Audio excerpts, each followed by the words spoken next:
یا صاحب الجمال و یا سید البشر من وجهک المنیر لقد نور القمر. یا صاحب الجمال و یا سید البشر، اے بے پناہ جمال کے مالک، اے تمام انسانوں کے آقا، آپ کے چہرے کی نورانیت سے چاند کو نور دیا گیا، آپ کے چہرے کی برکت سے چاند کو روشنی دی گئی. لا یمکن الثناء کما کان حقہ، جیسی آپ کی شان ہے ایسی ثنا آپ کی ممکن ہی نہیں کر سکتے ایسی تعریف، نہیں کر سکتے ایسی تعریف. ارے ہم تو اس استاد کی پوری تعریف نہیں کر پاتے جس نے ہمیں پڑھنا سکھایا ہے. ہم تو اس ماں کی پوری تعریف نہیں کر پاتے، اس کا حق ادا نہیں کر پاتے جس ماں نے ہمیں جنا ہے. ہم تو اس باپ کی پوری تعریف نہیں کر پاتے جس باپ نے ہماری پرورش کی ہے. ہم تو اس محسن کی پوری تعریف نہیں کر پاتے کہ بیماری کی حالت میں جس نے ہمیں 5,000 روپے دیے ہیں، جو سب سے بڑا محسن ہو، پوری انسانیت کا محسن ہو. ہم اس کا شکر کیسے ادا کر سکتے ہیں اور اس کی قربانیوں کے مطابق اس کی تعریف کیوں کر کی جا سکتی ہے؟ اتنا کہا جا سکتا ہے بادس خدا بزرگ دوئی قصہ مختصر. اللہ کے بعد جتنی عظمتیں ہو سکتی ہیں، جتنا کمال ہو سکتا ہے، وہ سب مصطفیٰ کی ذات میں اللہ نے جمع فرما دیا. دینے والا میرے رب ہے، دینے والا کمال دینے والا میرا رب ہے، جمال دینے والا میرا رب ہے، عظمتیں دینے والا میرا رب ہے، نعمتیں دینے والا میرا رب ہے، نور دینے والا میرا رب ہے، سیرت دینے والا میرا رب ہے. آقا فرماتے ہیں کہ اللہ تعالی نے مجھے ادب سکھایا، ادبنی ربی فاحسن تادیبی. میں آپ کو ادب سکھاؤں یا آپ مجھے ادب سکھائیں، کہیں نہ کہیں کچھ نہ کچھ کمی رہ جائے گی. یا تو میں نے صحیح ڈھنگ سے سیکھا نہ ہو اور آپ کو سکھانا شروع کر دوں، تو جب خود میری نیا ڈوبی سی ہے تو میں آپ کی نیا نہیں ترا سکتا. ادھر سکھانے والا، ادب سکھانے والا میرا رب ہے، اور ادھر سکھانے والے وہ رسول ہیں جو تمام رسولوں کے آقا ہیں. وہ رسول ہیں جو جبریل کے بھی آقا ہیں، جن کا معصوم ہونا جبریل کے معصوم ہونے سے بہت اونچا ہے. آقا فرماتے ہیں کہ ادبنی ربی فاحسن تادیبی، میرے رب نے مجھے ادب سکھایا تو خوب اچھا ادب سکھایا. یہی وہ ادب تھا کہ پیارے آقا صلی اللہ تعالی علیہ وسلم کی بارگاہ میں جب کوئی بیٹھتا تھا تو اسے بیٹھنے کا طریقہ معلوم ہوتا تھا. صحابہ کے بارے میں حدیثوں میں آیا ہے کہ حضور کی بارگاہ میں اس طرح بیٹھتے تھے، ایسا محسوس ہوتا تھا کہ ان کے سروں پر پرندے بیٹھے ہوئے ہیں. گویا کہ صحابہ کے بیٹھنے سے ہم انسانوں کو، ہم اہل ایمان کو حضور کی بارگاہ میں بیٹھنے کا ادب کا سلیقہ حاصل ہوا.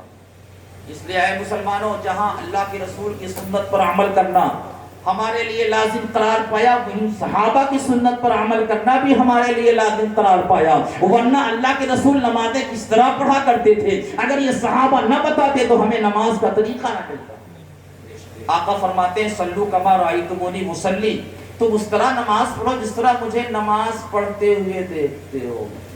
ہے نا؟ مصطفیٰ کی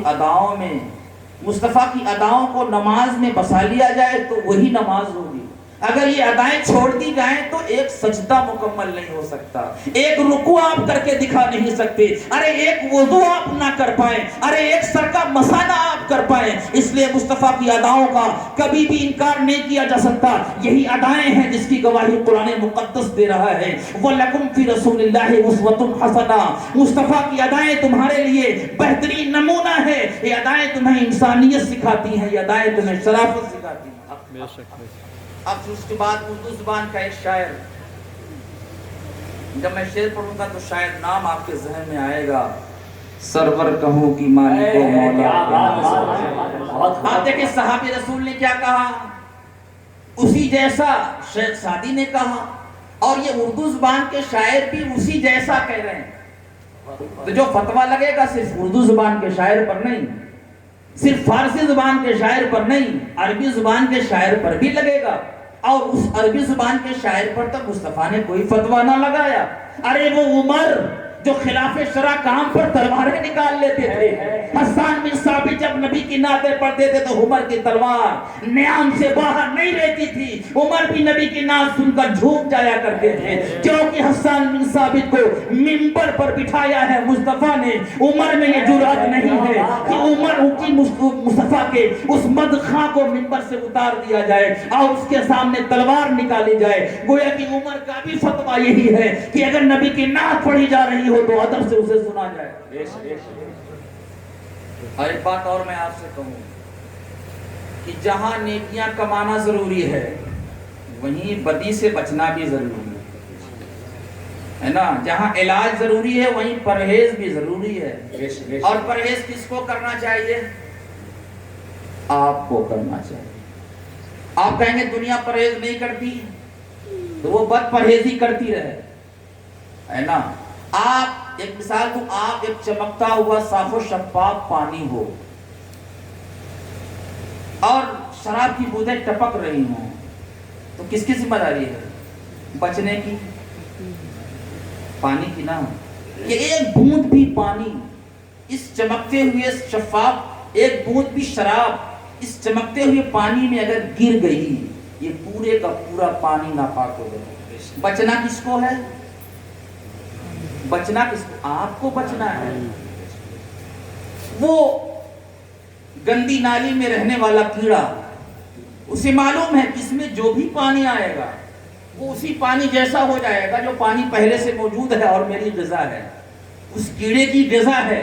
جو بھی پانی آئے گا تو اس گندی نالی سے پانی کو بچنا ہے یا گندی نالی کو پانی سے بچنا ہے؟ اس پانی کو اگر پاک رہنا ہے تو گندی نالی میں گرنے سے اپنے آپ کو بچائے. میں اشارے میں بہت بڑی بات کہہ رہا ہوں. آپ اہل ایمان ہو, آپ کی ذمہ داری ہے کہ ایمان جیسی عظیم پونجی کو ایسے ڈاکوؤں سے بچاؤ جو پل پل ہمارے ایمان پر نقب لگانے کو تیار رہتے ہیں. اور آپ یہ بھی کہو کہ نہیں پانی بھی ٹھیک ہے اور شراب بھی ٹھیک ہے, نالی کا پانی بھی ٹھیک ہے اور گلاس کا پانی بھی ٹھیک ہے, کبھی یہ پی لیں کبھی وہ پی لیں. یہ تو میری سمجھ سے باہر کی چیز ہے. شاید آپ کا دل بھی یہی کہتا ہوگا. اللہ کے رسول صلی اللہ تعالی علیہ وسلم کے صحابی حضرت عمر رضی اللہ تعالی عنہ کے سامنے ایک مقدمہ آیا, بڑا مشہور واقعہ ہے. صرف دعوت فکر دینا چاہتا ہوں. حضرت عمر رضی اللہ تعالی عنہ کے سامنے ایک منافق کسے کہتے ہیں؟ کلمہ گو. لوگ کلمہ گو کہہ کر بہت کنفیوژن پیدا کرتے ہیں. ان المنافقین فی الدرک الاسفل. کلمہ گو, کلمہ پڑھنے والے اور دل میں کفر چھپانے والے. اہل ایمان کے پاس جائیں تو میٹھی میٹھی باتیں کریں, اور جب اپنے آقاؤں کے پاس جائیں قرآن کہہ رہا ہے تو وہ کہتے ہیں کہ ہم تو تمہارے ساتھ ہیں. ان کے پاس مذاق کرنے گئے تھے نا. گویا کہ اہل ایمان کے پاس یہ لوگ جو آ رہے ہیں میٹھی میٹھی باتیں کرنے والے مذاق کر رہے ہیں.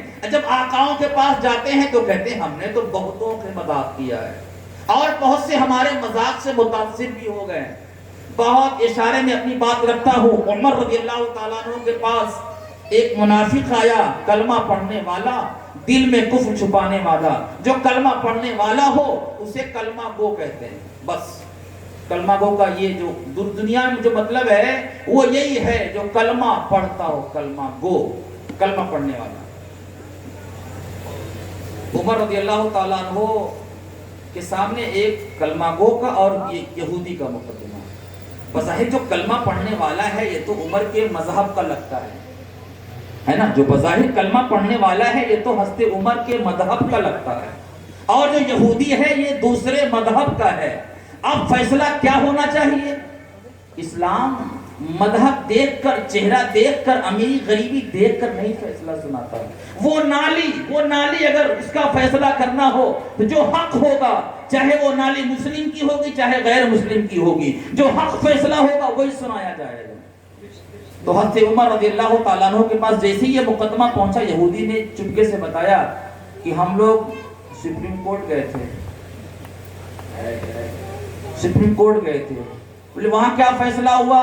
بولے میرے حق میں. تو کہے گا ہی نا, جس کے حق میں فیصلہ کیا ہو سپریم کورٹ نے وہ تو کہے گا نا میرے حق میں فیصلہ کیا ہو. پھر یہاں کیوں آئے؟ بولے یہ کلمہ گو لے کر آیا. اللہ کے رسول کے فیصلے کے خلاف عمر کے سامنے مقدمہ پہنچانا اس کا کام تھا. کلمہ پڑھنے والے کا, دل میں کفر چھپا کر رکھنے والے میں لانے کا. عمر نے کیا کیا؟ بولے نہیں میں فیصلہ نہیں سناتا, تو لوگ بھاگو. نہیں, عمر فیصلہ سنانا ہے تاریخ کہتی ہے کہ عمر اندر تشریف لے گئے اور واپس تشریف لائے، ان کے ہاتھوں میں تلوار تھی، گردن کٹی کس کی؟ جس کا مذہب دوسرا تھا، نہیں، جو کلمہ کو تھا، عمر نے اس کی گردن کاٹ دی۔ آپ سوچ میں پڑ جائیں گے، ارے اتنا ہی تو کیا تھا کہ سپریم کورٹ میں جو مقدمہ فیصلے سے گزر چکا تھا اسے میری بارگاہ تک اس نے پہنچایا تھا، گویا کہ میری بارگاہ کو، میرے عدل کو بہت بڑا وہ سمجھ رہا ہے۔ لیکن میں آپ کو دعوت فکر دینا چاہتا ہوں، عمر نے یہ نہیں سمجھا، عمر نے یہ سمجھا کہ یہ میرے مصطفیٰ کے فیصلے کی توہین کر رہا ہے۔ کیا بات! میرا مصطفیٰ جو فیصلہ کر دے وہ سپریم کورٹ کا فیصلہ ہے، اور سپریم کورٹ کے فیصلے کو ہائی کورٹ میں چیلنج کرنے والا یہ عدالت کی توہین کر رہا ہے۔ تو پیارے آقا صلی اللہ تعالیٰ علیہ وسلم کی عمر نے کلمہ گو کی گردن مار کر دنیا کو یہ پیغام دیا ہے، اے دنیا والوں، صرف مصطفیٰ کی توہین کرنے والا ہی قتل کا حقدار نہیں ہے، جو مصطفیٰ کے فیصلے کی توہین کر دے اس کی بھی گردن ماری جائے۔ نعرہ تکبیر، نعرہ رسالت، عظمت مصطفیٰ، گستاخ رسول کی ایک سزا، سرطن سے جدا، گستاخ رسول کی ایک سزا، سرطن سے جدا، خواجہ کا ہندوستان، نعرہ تکبیر، نعرہ رسالت۔ اچھا، آپ کہہ سکتے ہیں کہ عمر نے غلط کیا؟ ارے عمر کو ایسا نہیں کرنا چاہیے تھا، عمر نے غلط کیا، لیکن میں قرآن کی دلیل دوں گا کہ عمر نے جو کیا اسی کے مطابق قرآن اترا۔ یہ عمر کی تائید میں قرآن اترا، خدا کو بھی یہی پسند تھا کہ عمر وہی کریں۔ آیت قرآن اتری، پیارے آقا کی بارگاہ میں جبریل حاضر ہوئے اور یہ آیت کریمہ پڑھ کر سنائی، فَلَا وَرَبِّكَ لَا يُؤْمِنُونَ حَتَّى يُحَكِّمُوكَ فِي مَا شَجَرَ بَيْنَهُمْ۔ قسم خدا کی، وہ اس وقت تک مسلمان نہیں ہو سکتا جب تک یا رسول اللہ آپ کو اپنے تمام معاملے میں اپنا حکم نہ بنا لے، اپنا فیصلہ کرنے والا نہ بنا لے۔ قرآن کی آیت کا اترنا عمر کے فیصلے کی تائید میں ہے، گویا کہ خدا کو بھی وہی منظور تھا جو عمر نے کیا۔ کیا؟ کلمہ گو کی گردن مار دینا۔ اس لیے پانی والو اپنے پانی کو شراب سے بچاؤ، گلاس میں صاف پانی لے کر چلنے والوں گندی نالیوں کے پاس سے بھی گزرنے سے بچو۔ اللہ کے رسول صلی اللہ تعالیٰ علیہ وسلم کی سچی محبت دل میں ہو، اور پھر کسی ایسے سے آپ رابطہ بنا کے رکھیں جسے میرے آقا ناپسند کرتے ہوں۔ اللہ کو منظور تھا، اللہ کو منظور تھا کہ وہ ابلیس جس نے میرے پیغمبر کو بہکایا ہو وہ ان کے ساتھ رہے، تھا منظور؟ اگر منظور ہوتا تو ہمیشہ ہمیش کے لیے اللہ اپنی بارگاہ سے ابلیس کو نہیں بھگا دیتا۔ اور ابلیس کتنا رویا تھا جب اسے بھگایا گیا تھا، کتنے درد سے اس کو گزرا تھا جب وہ بھگایا گیا تھا، اور 300 سال تک آدم توبہ کرتے رہے، یزید خوش ہوتا رہا، ابھی توبہ قبول نہیں، بڑا مزہ آیا ہے، یعنی میں نے آدم کو بہکایا ہے، ان سے لغزش ہوئی ہے اور ان سے یہ کام ہو گیا ہے جو اللہ کو منظور، جو اللہ کو ناپسند تھا، اس لیے آدم رو رہے تھے، توبہ کر رہے تھے۔ تاریخ کہتی ہے 300 سال تک آدم روتے رہے اور 300 سال تک ابلیس خوشی مناتا رہا۔ گویا کہ ہم رو رہے ہوں انسان ہو کر اور ابلیس خوش ہو رہا ہو۔ جب تک اللہ ہم سے راضی ہوگا ابلیس ناراض رہے گا، اور جب اللہ ہم سے ناراض ہوگا تو ابلیس کو خوشی ملے گی۔ اور جیسے ہی آدم کی توبہ قبول ہوئی، آپ سوچیں کہ آدم کی توبہ کیسے قبول ہوئی، تو گوگل پہ سرچ کر لیجئے، یہ تو سچ لکھا ہے۔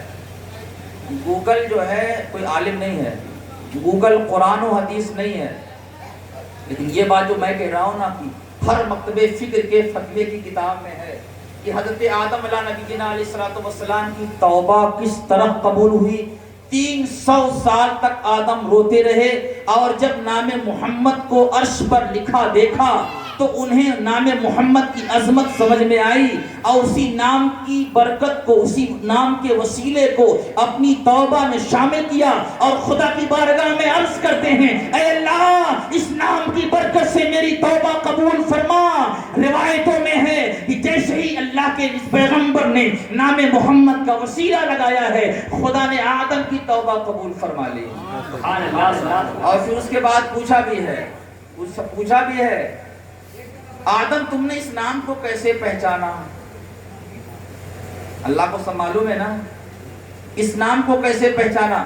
تو حضرت آدم علیہ نبینا علیہ السلام ارشاد فرماتے ہیں اللہ جب تو نے میرا پتلا بنایا تھا اور میرے پتلے میں روح ڈالی تھی تو میں نے ادھر ادھر نگاہ دوڑائی تھی تو مجھے عرش کی ساق پر ایک نام نظر آیا تھا، لیکن جب مجھ سے بھول چوک ہوئی تو میں اس نام کو بھول گیا۔ ایک ڈر تھا تیرا، لیکن 300 سال مسلسل روتے رہنے کے بعد اچانک پھر میری نگاہ ادھر گئی اور میں نے اسی نام کو تیرے نام کے ساتھ چمکتے ہوئے دیکھا۔ میرے دل نے فتویٰ دیا کہ اس نام محمد کو تو نے اپنے نام کے ساتھ جوڑ کر عرش پر لکھا ہے، یہ تیرا کوئی محبوب بندہ ہوگا۔ میرے دل کا فتویٰ یہی تھا کہ میں اس نام کے وسیلے سے، تیرے محبوب نام کے وسیلے سے، تیرے محبوب کے نام کے وسیلے سے تیری بارگاہ میں عرض کروں۔ اللہ فرماتا ہے اے آدم ہاں وہ تیری نسل کا ہوگا اور نسل آدمیت کا سردار ہوگا، اور آدم یہ بھی سن لو اگر اسے نہ بھیجنا ہوتا تو میں تمہیں بھی نہ بھیجتا۔ اچھا یہ سب کچھ کیا ہے؟ مصطفیٰ کا ذکر ہے یا نہیں؟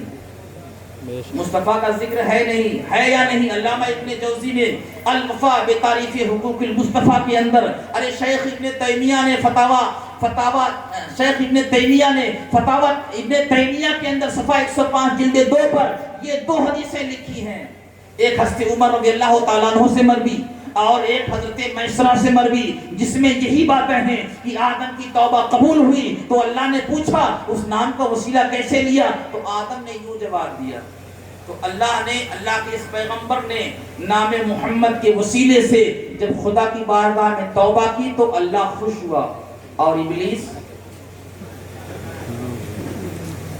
سے لوگ کیوں کہتے ہیں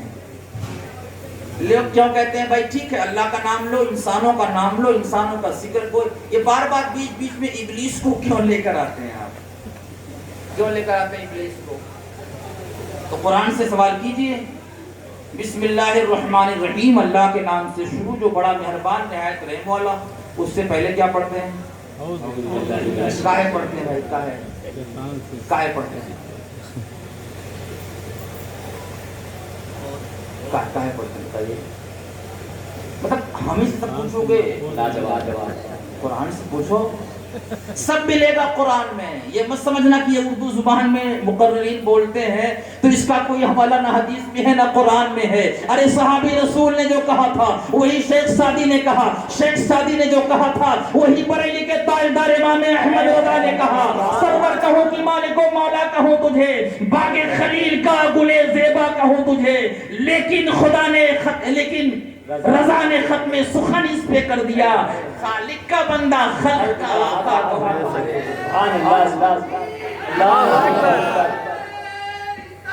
یا رسول اللہ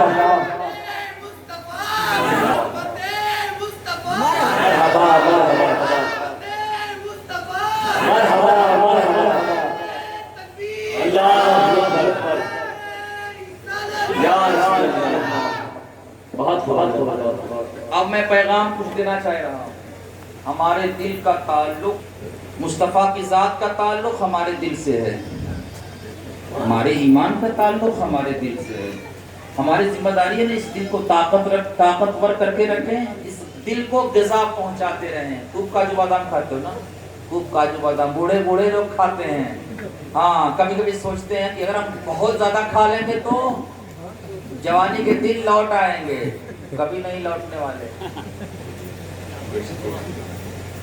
لیکن اگر بڑھاپے میں بار بار ہر بار صبح و شام روز مصطفیٰ کا ذکر کر کے دیکھ لو، یقیناً جوانی لوٹ آئے گی، دل کی جوانی۔ اور اگر یہی نوجوان پب جی میں لگا رہ گیا، دل کو ذکر الہی سے نہ جوڑ سکا، دل کو نعت مصطفیٰ سے نہ جوڑ سکا، دل کو ذکر خدا سے نہ جوڑ سکا، دل کو قرآن سے نہ جوڑ سکا، دل کو اللہ کے رسول کے ذکر سے نہ جوڑ سکا، تو اس جوان کا یہ دل بوڑھا کاجو کھاتا رہے گا، دل بوڑھا رہے گا۔ خوب غذا کھاتا رہے گا دل بوڑھا رہے گا، ماں باپ ڈانٹتے رہیں گے انکار کرتا رہے گا، یہ بوڑھے دل کی علامت ہے۔ اور ایک بوڑھے شخص کو اگر خدا کا خوف دلایا جائے تو وہ جوان دل لے کر یہ کہتا ہے نہیں اب اس کام کے قریب نہیں جاؤں گا، یہ کام اللہ کو ناراض کرنے والا ہے۔ انجمن مدینہ کمیٹی کے زیر اہتمام منعقد ہونے والے اس جلسے میں میرا پیغام ہے، اے مصطفیٰ کا ذکر کرنے والوں، تم صحیح چل رہے ہو۔ مصطفیٰ ڈے منانے والوں، اس ڈے کو کوئی ہم سے نہیں چھین سکتا۔ ارے ڈے کی بات کر رہے ہو، ڈے کو وہ کوئی نہیں چھین سکتا، جب ضرورت پڑے گی ڈے چڑھائیں گے۔ اسلام غریبوں کے ساتھ دکھ بانٹنے کا حکم دیتا ہے۔ جنہیں پورے سال بریانی نہیں ملتی، اگر ایک دن کسی کے نام سے کسی غریب کو بریانی کھلا کے اس کا دل ہم نے خوش کر دیا، میں آپ سے پوچھنا چاہتا ہوں یہ انسانیت کی خدمت ہے کہ نہیں؟ یہ سوشل ورک ہے کہ نہیں؟ کسی غریب بیوہ کی بیٹی کی شادی میں ہم نے چند پیسے لگا لیے تو یہ سوشل ورک ہے کہ نہیں؟ انسانیت کی خدمت ہے کہ نہیں؟ اس لیے اسلام ہر لمحہ ہمیں انسانیت کی خدمت کا حکم دیتا ہے۔ ارے زکوٰۃ کیوں نکالی جاتی ہے؟ انسانیت کی خدمت ہے۔ دنیا کہہ رہی ہے کہ ہم یہ اہل ایمان اپنے ملک کے لیے کچھ نہیں کر رہے ہیں۔ ارے ایک عرس کر لو، ایک عرس کیجیے آپ، پھر دیکھیے کتنی خدمت ہوتی ہے۔ ایک بڑا بزنس آپ نے دیا ہے اس کو، ملک کو۔ لوگ سمجھتے ہیں کہ جو ارب پتی لوگ ہیں یہی بزنس دیتے ہیں ملک کو۔ دیکھ رہے ہیں نا کتنا دیا آپ کو، سب خرید لیا، سب خرید لیا ہم سے، سب خرید لیا انہوں نے، اکٹھا کر لیا اربوں اربوں روپے کھا کھا کر۔ ڈکار بھی نہیں لیتے، 9-9 ہزار کروڑ روپے لے کے بھگوڑے قرار دیے گئے ہیں۔ اور ایک غریب کے گھر پر پولیس چھاپا مار رہی ہے کہ تمہارا 2 لاکھ روپیہ اب تک جمع نہیں ہوا ہے نا۔ اگر اسی غریب کی خدمت ہم کر رہے ہیں زکوٰۃ کے نام پر، اسی غریب کو ہم بریانی کھلا دے رہے ہیں، دنیا کے پیٹ میں کیوں درد ہوتا ہے؟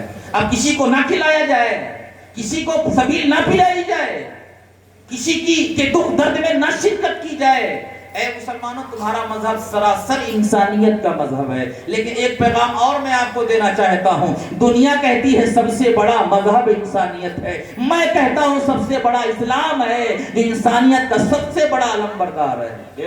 اور جو یہ کہتے ہیں کہ دنیا کا سب سے بڑا مذہب انسانیت ہے، وہ اسلام کے مقابلے میں کہتے ہیں اسلام انسانیت کا درس نہیں دیتا، سب سے بڑا مذہب انسانیت ہے۔ نہیں، یہ دنیا کا بہت بڑا جھوٹ ہے۔ جو انسانیت اسلام کے اندر موجود ہے وہ کہیں اور موجود نہیں ہے۔ مصطفیٰ آئے، وہ بچی جو زمین میں دفن ہو رہی تھی اسے زندہ رہنے کا حق دیا۔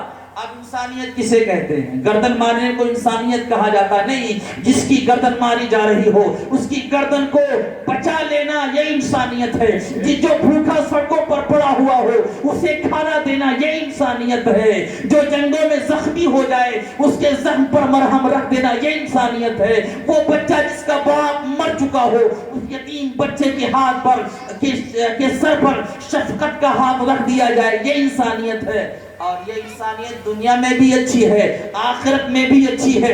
آخرت میں کیسی اچھی ہے؟ حدیث پاک میں آقا فرماتے ہیں انا وکافل الیتیم کہاتین، میں اور یتیم کی کفالت کرنے والے جنت میں یوں ہوں گے، قریب قریب ہوں گے، آس پاس میں ہوں گے۔ اس لیے اے مسلمانوں، اگر انسانیت پر چلو گے تو آقا جنت میں تمہارے ساتھ ہوں گے۔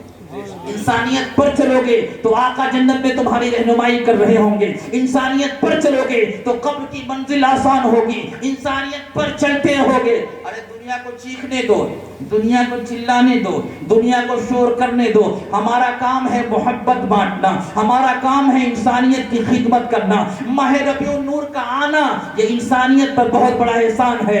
12 ربیع النور کو مصطفیٰ کا اس دنیا میں جلوہ گر ہونا، ارے یہ پوری دنیا کے لیے رحمتوں کی برسات ہے۔ آپ کہو گے یہ اردو کا جملہ ہے، میں قرآن پڑھوں گا وما ارسلناک الا رحمۃ للعالمین۔ خدا فرماتا ہے کہ ہم نے اس پیغمبر کو سارے جہان کے لیے رحمت بنا کر بھیجا. آپ صرف دنیا میں رہتے ہیں, اس دنیا میں, وہ جو زمین کے اوپر کی چھوٹی سی دنیا ہے, جو ایک آسمان کے نیچے کی چھوٹی سی دنیا ہے, اتنی ہی بڑی دنیا ہے. ارے اسی دنیا میں زمین کے ساتوں طبق ہیں, اسی دنیا میں آسمان کے ساتوں طبق ہیں, اسی دنیا میں جنت بھی ہے, اسی دنیا میں دوزخ بھی ہے, اسی دنیا میں عرش بھی ہے, اسی دنیا میں سدرہ بھی ہے, اسی دنیا میں لوح بھی ہے, اسی دنیا میں قلم بھی ہے. اور مصطفیٰ سب کے لیے رحمت ہے. ارے مصطفیٰ آسمانوں کے لیے, آسمان میں رہنے والے فرشتوں کے لیے. جب مصطفیٰ رحمت ہے تو مصطفیٰ کا ماننے والا بھی رحمتوں کی برسات کرنے والا, رحمتوں کو بانٹنے والا. اس لیے عہد کرو مصطفیٰ کی آمد کی اس جشن میں شرکت کرنے والوں, رحمت کرو, رحم بانٹو, ماں باپ کو رحم بانٹو, رحم بانٹو اپنے بھائیوں کو, رحم بانٹو, رحم بانٹو اپنے پڑوسیوں کو, رحم بانٹو, رحم بانٹو جن کی عزت نیلام ہو رہی ہو, ان کی عزت کو بچانے کی فکر کرو, رحم بانٹو کیونکہ آنے والا رحمت بن کر آیا ہے, اور جو رحمت بن کر آئے گا وہ کسی کے لیے زحمت نہیں بنے گا. آپ کہیں گے یہ اردو زبان کا جملہ ہے, تاریخ سے اس کا کوئی تعلق نہیں ہے. مصطفیٰ صرف ظاہری طور پر رحمت بن کر نہیں آئے, طائف کی گلیوں میں مصطفیٰ جا رہے ہیں اور اوباش نوجوان مصطفیٰ پر پتھر برسا رہے ہیں. مصطفیٰ زخمی ہیں, ایسے وقت میں آپ ہوتے تو ان کے لیے بد دعا کر دیتے, یہ میرے دشمن ہیں اللہ تو ان کو ہلاک فرما. روایتوں میں ہے کہ جبریل ایک فرشتے کو لے کر مصطفیٰ کے بارگاہ میں حاضر ہوتے ہیں اور اشارت کرتے ہیں, یا رسول اللہ یہ ہواؤں کا فرشتہ ہے, یہ ہواؤں کا فرشتہ ہے, اجازت مانگتا ہے کہ اے اللہ کے رسول یہ طائف کے اوباش نوجوان آپ کو زخمی کیے دے رہے ہیں, آپ کو شاعر اور مجنون کہہ رہے ہیں, اجازت دیں. اچھا فرشتہ اجازت مانگ رہا ہے, کبھی آپ سے مانگا, کبھی آپ سے مانگا؟ ارے اتنا بڑا کام جب وہ کرتا ہے, جب روح نکالنی ہوتی ہے, بتاتا ہے پہلے آپ کو, ہاں کل نہا دھو کے تیار رہیے گا چچا, کل ہم آئیں گے, کوئی نہیں بتاتا. لیکن انبیاء کی جب روح نکالنی ہوتی ہے اللہ بتا دیتا ہے. آپ کی روح نکالی جائے گی, فرشتہ جا رہا ہے ادب کے ساتھ. اور انبیاء کو جو موت آتی ہے وہ کیسی آتی ہے؟ ایک آن والی موت. کیونکہ اللہ کے سوا ہر شے فانی ہے, تو اس فنا کا اظہار ایک آن کی موت کے لیے ہوتا ہے. اسی پر امام اہل سنت بہت بڑی بات اردو زبان میں کہتے ہیں, انبیاء کو بھی اجل آنی ہے مگر اتنے کی فقط آنی ہے, پھر اس ایک آن کے بعد ان کی حیات مثل سابق وہی جسمانی ہے. آپ قبر میں جائیں گے تو وہی زندگی ہوگی جو پہلے کی تھی. آپ کہو گے اتنی بڑی بات کیسے کہہ دی؟ میں ایک حوالہ آپ کے حوالے کر رہا ہوں. علامہ ابن حجر حیتمی الصواعق المحرقہ میں ارشاد فرماتے ہیں, لا فرق بین حیاتہ و مماتہ, اللہ کے رسول کی زندگی اور موت میں کوئی فرق نہیں. زبان کے جملے سن کر بفر نہ جایا کرو, ہمارے ہر جملے کا حوالہ عربی زبان میں موجود ہے, وہ قرآن میں ہوگا, وہ حدیث میں ہوگا, وہ صحابہ کی روایت میں ہوگا. اس لیے اے مسلمانوں جو ہم کہہ رہے ہیں وہ سچا اسلام ہے. آپ کہو گے یہی دعویٰ تو سب لوگ کرتے ہیں, میں یہ دعویٰ کر رہا ہوں اے اللہ میں نے جو کہا ہے وہی سچا اسلام ہے, اور مجھے اسی سچے اسلام پر موت عطا فرما. میں آپ کو دھوکہ نہیں دے رہا, اور میں اپنی ذمہ داری آپ سے ادا کر رہا ہوں. جو مثالیں میں نے آپ کو سمجھائی ہے, مصطفیٰ کے اس جشن میں آنے والوں, تم پانی ہو, چمکتے ہوئے پانی ہو, چمکتے ہوئے پانی ہو, تم شہد ہو, بالکل پیور شہد ہو, یقیناً اس کے قریب کوئی گندگی نہ آنے پائے. گلاس کو بہت کنارے سے نکال کر آگے بڑھ جایا کرو. گلاس کے پانی کے اندر ایک چھینٹا بھی اگر شراب کا پڑ گیا تو تمہارے گلاس کا پانی ناپاک ہو جائے گا. ہم کیا چاہتے ہیں؟ اپنے آپ کو پاک رکھنا چاہتے ہیں, اور پاک رکھو گے تو قبر میں پاک رہو گے, پٹائی سے بچے رہو گے. ورنہ کبھی کوئی طاقت تمہیں نہیں بچا سکتی. حشر میں سب سے بڑی طاقت اللہ کی ہوگی, اور جہاں بھی ہے حشر میں سب سے بڑی طاقت مالک یوم الدین قرآن مقدس میں ہے کہ روز جزا کا مالک. یہاں تو ہم اپنی پراپرٹی کے مالک ہوتے ہیں, یہاں تو ہم اپنے مکان کے مالک ہوتے ہیں، اپنے بزنس کے مالک ہوتے ہیں، وہاں کچھ نہیں ہوگا. یہ ساری ملکیت اور سارا مالک ہونا ختم کر دیا جائے گا. سارا کا ساری ملکیت خدا کو حاصل ہوگی اور خدا کے حکم سے مصطفیٰ کو حاصل ہوگی. مصطفیٰ سجدہ کر رہے ہوں گے اور سجدے کے ذریعے سے انہیں شفاعت ملے گی، جو مصطفیٰ کی عظمت کو دل میں رکھتے اس دنیا سے چلے جائیں گے. اس لیے میری باتوں کو ہوا میں نہ لینا کہ بہت سے مولوی آتے ہیں اپنی باتیں کرتے ہیں. میں اپنی بات نہیں کر رہا، مذہب اسلام کی بات کر رہا ہوں، اور یہ بھی دعا کر رہا ہوں کہ میں نے جو کہا ہے اسی پر اللہ مجھے موت عطا فرما. اس سے بڑا دعویٰ شاید ہی آپ کے سامنے کسی نے کیا ہو. اللہ کی بارگاہ ناز میں دعا گو ہو کہ اللہ تعالی ہمارے اس جلسے کو اپنی بارگاہ ناز میں قبول فرمائے. طاقت بہت زیادہ خرچ ہو چکی ہے، اس لیے میں اپنی گفتگو کو ختم کرتا ہوں. پھر انشاءاللہ کبھی موقع ملے گا تو میں آپ سے ہم کلام ہوں گا. یہ بھی دعا کرتے رہیں کہ اللہ تعالیٰ اس مجلس میں ہماری حاضری قبول فرمائے. آمین. وآخر دعوانا ان الحمدللہ رب العالمین. السلام علیکم ورحمۃ اللہ وبرکاتہ.